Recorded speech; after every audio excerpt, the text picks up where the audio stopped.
Hello world, welcome to Simply Simplified Animals. I'm your average Joe, and in this video, we're gonna simplify animals. Let's get to it. What we call animals scientifically are known as the kingdom Animalia.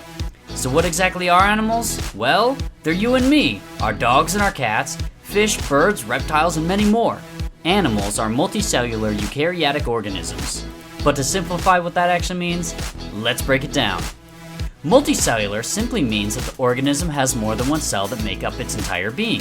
Being eukaryotic means that each of those cells have a nucleus that's enclosed within a membrane.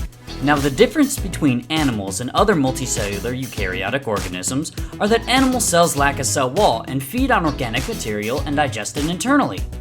Now that we know scientifically what an animal is, let's talk about how we classify all the animals we know of today. Animals, like I stated before, are a kingdom. Now there are a few levels past that till we get down to the actual species that make up the animals. We have the next level, which is the phylum.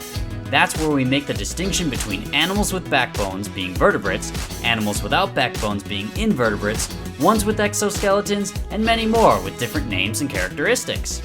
Next is the class, which is very common and familiar to most of us, as they contain groupings such as birds, reptiles, mammals, fish, and more. After class, each group is divided into smaller groups again, known as orders. The class mammal splits into different groups including carnivora, primate, or rhodotia, aka rodents. Once we're past the order, we get to the family, which groups its animals with similar features. For example, carnivora is broken into families such as Felidae, or cats, Canidae, or dogs, Ursidae, or bears, and many more. Next comes genus. These are animals that have very similar features, more so than just family classifications.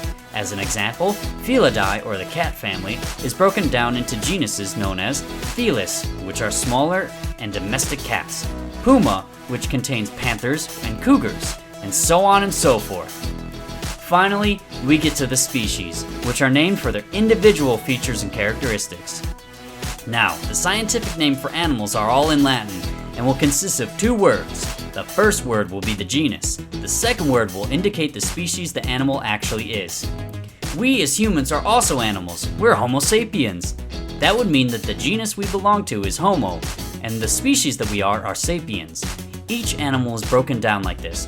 Not just mammals, but insects, reptiles, fish, birds, and all the rest. Now you know what an animal actually is and have a better understanding of how they're classified. And don't forget to like and share the video, subscribe, and hit the little bell for notifications on new videos. And thank you for learning with me today.